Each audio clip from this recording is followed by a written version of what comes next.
Hey guys, yesterday I came to you with the news that we had an inverted yield curve between the 10-year bonds and the 2-year bonds, and that every time this has happened in, say, the last 50 years, that's been the sign of a recession coming over the next 1 to 2 years from that point.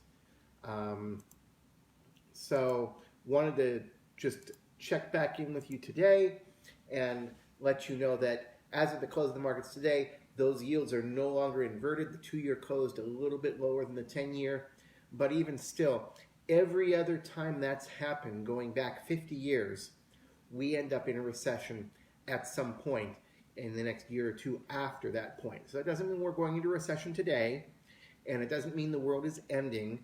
You do just need to keep in mind that things may get dicey here at some point in the not too distant future. Now, some comments that I've seen from various financial commentators today are that what it really means this time is that the Fed's made a mistake and that they've kept short-term rates way too high right now, and that the inversion is just an indication in the market that they need to fix that problem. Still, I think the smart money is betting on the probability that we are likely to have some kind of a recession, like I said, in the next 2 years. And you just need to be ready for it and prepare for it. Something else really interesting that happened today. Our 30-year long bond closed below 2% for the first time ever since they started tracking that security. Yesterday it dipped below 2% and popped back up above. After Brexit, remember when we had that huge surprise with the Brexit vote back in 2016? The aftermath in that dive down in rates took the 30-year bond down to 2.09. So we closed the market today at 1.98. So it is, again, below thresholds that we've ever seen.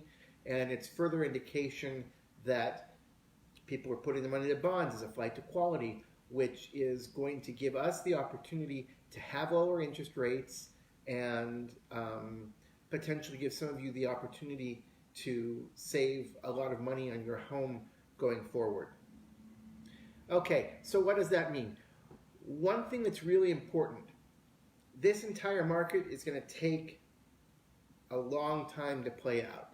We're talking over the next 2 to 3 years minimum before we're at the end of this current cycle that we're in.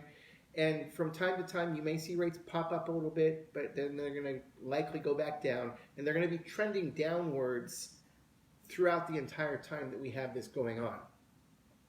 So, one thing that the big top call center mortgage banks do is when you call them to do a refinance, they try to talk you into paying 2 or 3 points plus all of your closing costs to get a cheaper rate than you could otherwise. And frankly, even with paying the extra points, oftentimes what you get by going directly to them really isn't that good compared to what there really is out there in the market. I think it's important for you to keep in mind that you don't want to spend your equity getting a cheaper rate, especially in light of the fact that over the next 2, 3, 4 years, the market's probably going to give you that cheaper rate for free at some point. So what does this mean for you? If you haven't refinanced since the presidential election in 2016, then you're probably going to get a chance to do so sometime in the next year or two. If you got your loan anytime after that point, then the market is probably in a position right now to give you a better home loan than you already have. So it would be a really good idea for you to talk to an independent mortgage broker in your area. I can help you anywhere in California.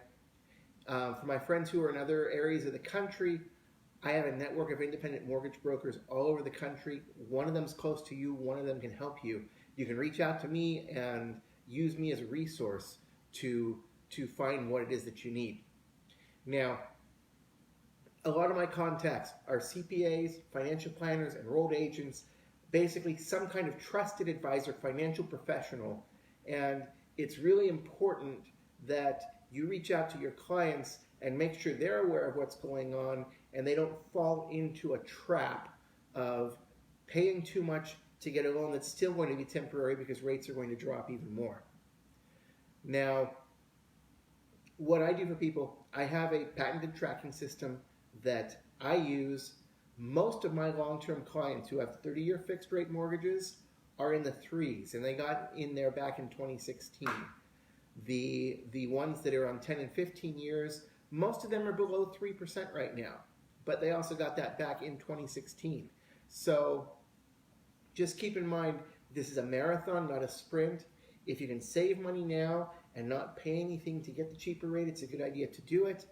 But you don't want to be throwing a lot of money at your mortgage to buy it down, especially when you're in a market where the force of the market is going to give you cheaper rates faster than you can break even. So let's see. I think that's about it for today. If you have any questions, shoot me off a message. I would love to help you out. If you have any friends who either need to get into their first home or who you think, from what you know about them, would be well served by refinancing, please tag them in this video or share this video on your own timeline to make it so that I can get further reach and help more people. Thanks for watching. I will try to come back several times a week with more information that's pertinent to you. One thing I think I want to talk about tomorrow is getting you opted out of those pre-screened offers. I talked about it a few days ago, but I want to go into some more detail there. So look for that video tomorrow, Friday the 16th. Again, my name is Russell McDonald. I am a mortgage broker, real estate broker, and inventor in the San Francisco Bay Area, and I'm very passionate about making sure that you know how to make the right decisions for what you need with your home and with the financing on your home. Thanks.